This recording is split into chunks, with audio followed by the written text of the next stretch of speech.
100 years ago, cracks appeared in the sky, and fierce beasts from other dimensions invaded Earth and threatened the existence of humanity.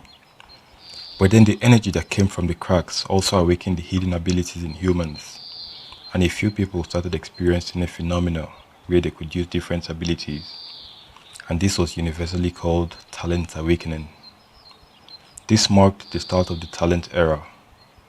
Ye Tian, a weak orphan boy who lives with his younger sister, tries to awaken his talent.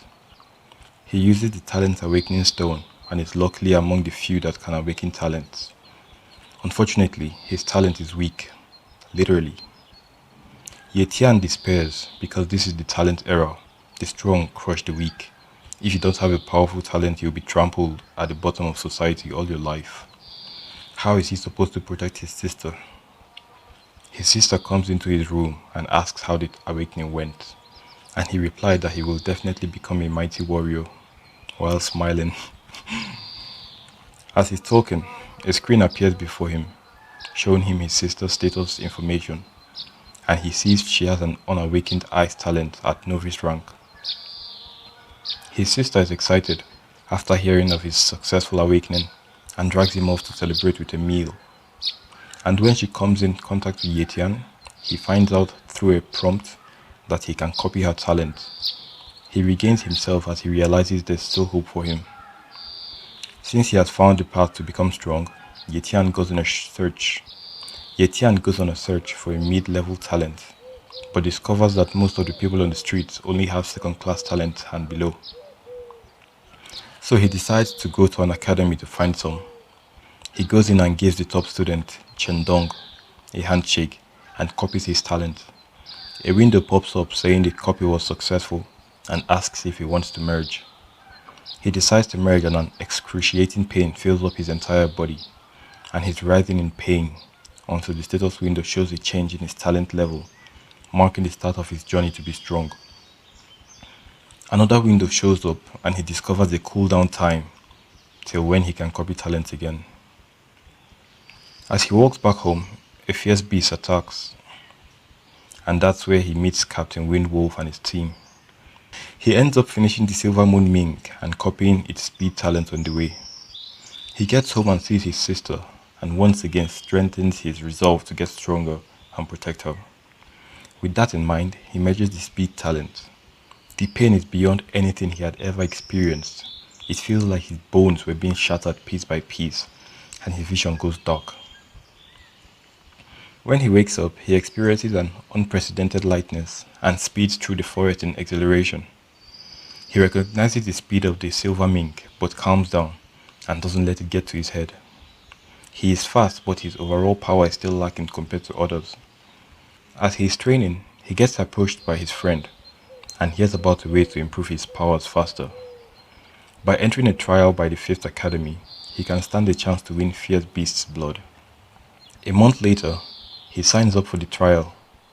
After kill stealing the injured Fierce Beast and packing up the sparkling liquid, he gets hunted by the other participants but finds a place to level up quietly. After the end of the trial, he gets first place and is identified as the thief. He gets targeted by the young master of the Mo family. He gets home and identifies the sparkling liquid as the liquid of the earth's core, which has the ability to improve one's cultivation talent. He gives it to Yeyu, his sister, because he has no need for it.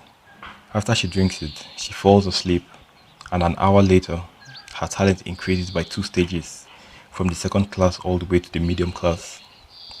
After her improvement, Ye Tian heads to his room and begins his own round of improvements. He takes out the trial rewards and drinks it.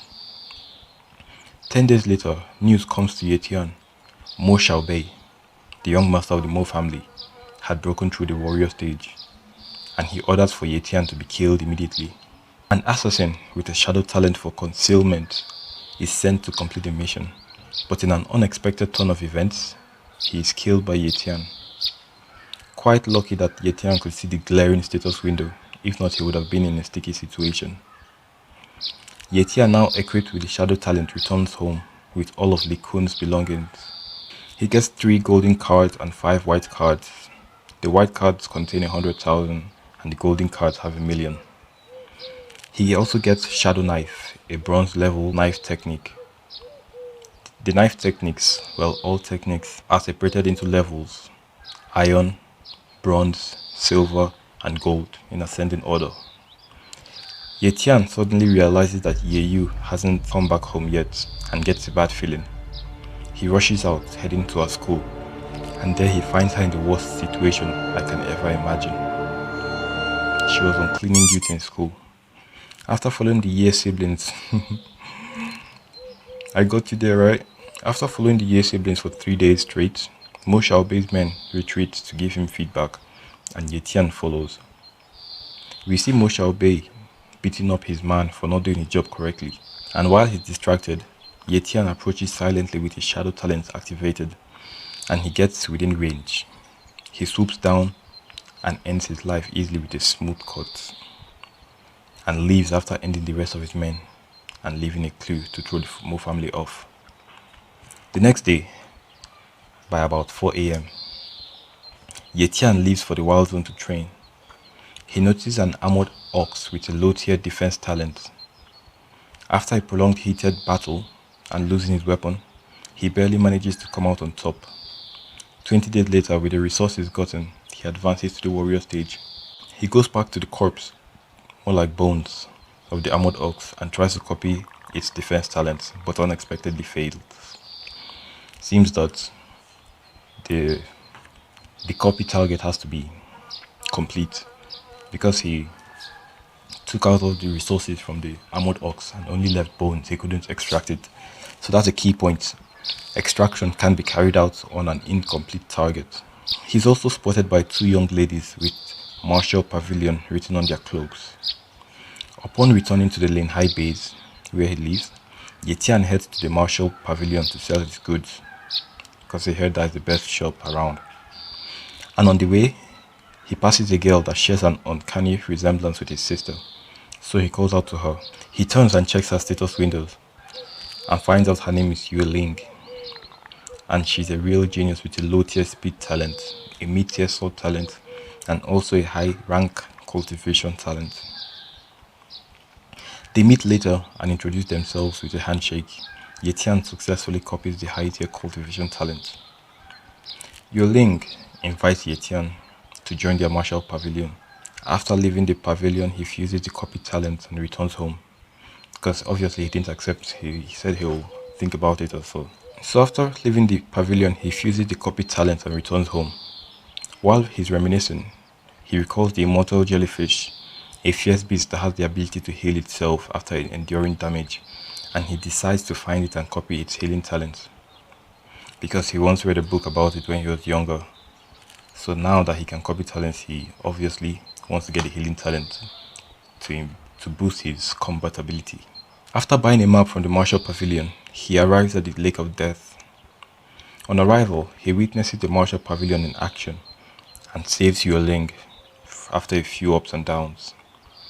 A few months later, Ye Tian advances to the elite martial warrior realm and starts his hunt for an immortal jellyfish. He dives deep into the lake and comes in contact with an immortal jellyfish with an apex tier healing talent. He copies the healing talent, but is now surrounded by a bunch of immortal jellyfish. He escapes with his fastest speed, and upon landing at a safe distance away, he chooses to fuse the talent immediately, and his body gets racked with, oh no, it looks like his body has now gotten used to the pain, or maybe the fusion of healing talents doesn't bring any pain. So this time he's not in any excruciating pain. And this is how his status window looks currently. After getting home, Ye Tian keeps searching for more fierce beasts to increase his versatility, and he lays his eyes on a low-tier beast called the Mighty Ant. He can only get the Mighty Ant from an operation that's to be carried out by the Lin family, so he joins in. A little water break right here. Let me get that.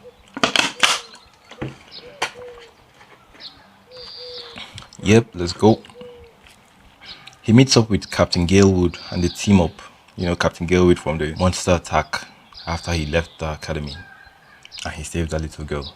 Anyway, after killing a few fierce beasts on the way, they get surrounded and attacked by a horde of fire-breathing lizards. Ye Tian unleashes his true strength and makes quick work of them and keeps on moving forward.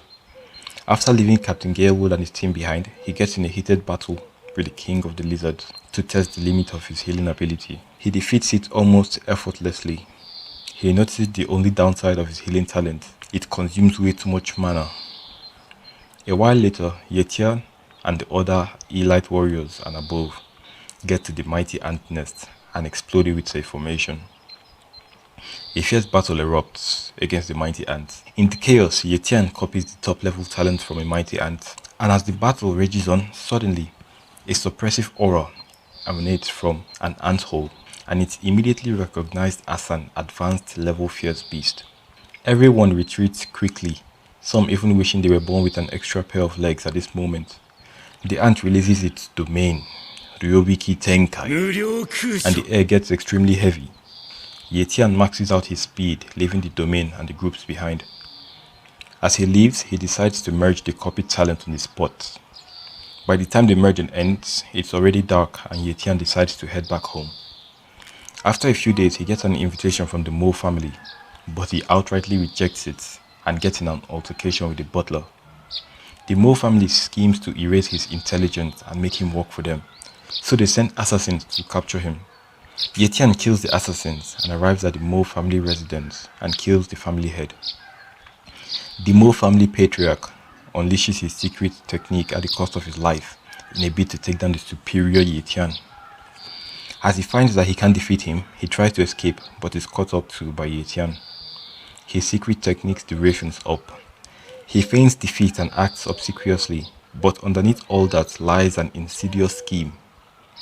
As Ye Tian comes closer, he releases a deadly hidden weapon in a bid to kill Ye Tian. Ye Tian is poisoned, but his healing talent holds the fort. He kills the Mo family patriarch with his own weapon and leaves.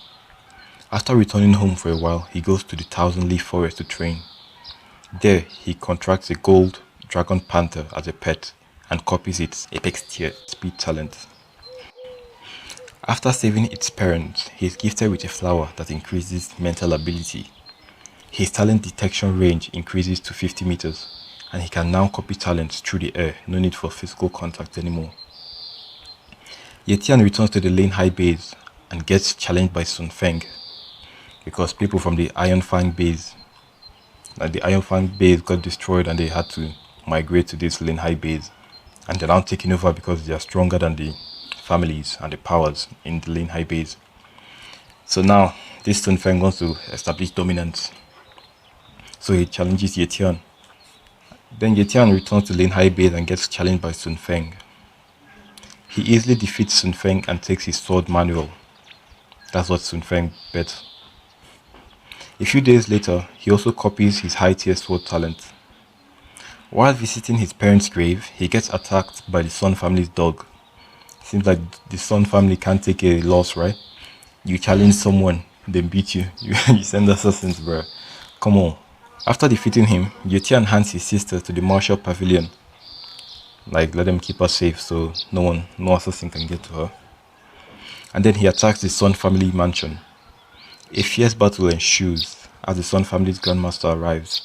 After a long fight, Ye Tian defeats the Grandmaster and breaks through to the great martial warrior realm. Ye Tian meets up with Yue Ling and decides to leave the Lane High base for the Demon Sea base. He and the others leave the Lane High base. Seems like Yue Ling and her assistant joined them to go to the Demon Sea base. 3 months later, after an eventful journey, they were killing monsters and stuff, they reach the Demon Sea base. Ye Tian copies King Yunhee's transcendent cultivation talent and they enter a secret realm. By the way, to open the secret realm, it doesn't just open normally. Someone has to open it by force, so it was King Yunhee. He used one kind of a finger to blast it open. So Ye Tian copies King Yunhee's transcendent cultivation talent and they enter a secret realm. He saves Yue Ling from some goblins and they team up to find her dad's treasure. Guarding it was a teleportation bat with a special talent. After using a formation to incapacitate it, Ye Tian easily finishes it off. After finding the treasure, Ye Tian digs deeper and finds a glowing white flower, Musela cassiocarpa. After ingesting it, his talent evolves and he gets a second talent copying. He can now copy talents twice in a month. Before it was one time, you can only copy once in a month. Now he can copy twice. With this new chance of copying in a month, the first one was used on King Yunhee just before entering the secret realm. Now he uses the second one to copy the teleportation bat special talent, and he fuses it with his own special talent he got before. As his talent gets to mid-tier, he can now use a pocket dimension, or you can call it pocket inventory, to store things. He meets up with Yoling and they keep moving. They find a battle on their way. Two guys are engaged in a heated battle. They kill each other and Ye Tian and Yoling arrive at the monster's corpse. They were fighting over the monster's corpse and they killed each other, bruh. After a series of events, Ye Tian finds a flame talent spirit grass and gives it to Yoling. Yoling leaves the secret realm to meet up with her clan, and Ye Tian stays back and goes on a killing spree. Back in Yoling's clan, she tries to exchange the spirit grass for an opportunity. After some pressure, she gets it. Meanwhile, in the secret realm, a treasure hunting mouse steals Ye Tian's food as he's about to dig in, and with the teleportation skill, the special talent skill, he catches up to it and contracts it. And with its help, he locates the energy stone mine. That's let's say, the biggest treasure in that secret realm. And that's what the main families are competing for. So the mouse helps him locate the energy stone mine, and he sees people of the Yun family and He family in a fierce fight for the mine. And that's where it stops for now. There hasn't been any update since like the 8th of May. Yeah, it should be 8th of May. I don't know why that is, but anyway, time for the review. First off, I noticed that the art is heavily influenced by solo leveling, and that's one scene where Mo Xiaobei was sitting down trying to look intimidating. It seemed like it was drawn with a ruler. Like, check how sharp those edges are, like, bruh. He looked like a cardboard cutout for real. And this scene right here, he was supposed to look tough, like he pulled up and people were in danger, she was in danger, she was coming to save her and stuff. But he just doesn't, like, maybe it's from the camera angle or his stance, but it just feels a little off. It doesn't give that energy, It felt like it was supposed to give the energy of Song Jin-woo appearing in the Jeju Island raid, Like when all hope was lost, people were already broken, thinking the raid failed again this time. People were about to die on live stream and stuff. He just pulled up that kind of energy. Like the goosebump feeling and everything, hair raising feeling. That's how it was supposed to be, in my opinion. But anyway, I'll still give him some props to Ye Tian. Tried. I see his watch is on his right hand. That's a W. It's on my type of energy, And I don't really get the Mo family's actions. Like, aren't you supposed to investigate? You saw your son was killed. You're supposed to like find out who has enmity with him and stuff, then trace it. Well, maybe the clue Ye Tian left was related to a very, very powerful organization or something, and the Mo family didn't even dare investigate. Maybe that's the only reason I can think of for now. A few chapters, about one or two, are mixed up, so that kind of messed up the engagement for me. Well, not much, just two. So that doesn't really affect anything though. And I'll go to the rating now. Off the top, 5 stars. Let me see. Art, story, engagement, character, and the relation with the genre/theme. For the art is very good, like solo leveling type of things. The only equals that cardboard scene I told you about, the sharp edges. So anyway, I still give the art. Okay, this time we're not just doing art 1 star, story 1 star, engagement 1 star, all the rest were 1 star. We'll do them out of 5 stars. Then whatever we get, we'll add them up, divide them by 5, because art, story, engagement, character, relation with the genre and theme, that's 5. So you get the mean. Anyway, the art out of 5 stars, I'll give it 4.5. It's very good, like very, very, very good. It's even on my display, like my screen, my wallpaper. It's sharp, bro. And the story, The story, I'll give it a 4 star. I'll give it a 4 star. It's pretty good. It's pretty cool. Engagement, I would have given it 5 stars, but that little those chapters that were a little messed up. Just two though. So I'll give it 4.5 stars. And the character, bruh, see the character growth, man. From standing so weak like that and everything, brink of despair and everything, my boy has grown and he's saving people, standing up against evil organizations and evil people. So I'll give that character 5 stars. And the relation with the genre of like theme is still the normal monster, apocalypse, something. And that really ties in well. So I'll give it a 5 stars. Is that correct? I'll give it a 5 stars. Or let me just say I'll give it 5 stars. Yeah, that's good. So the final rating is 4.8 stars. Thank you all for watching. If you like the video, smash the like button, subscribe. Peace, we out here.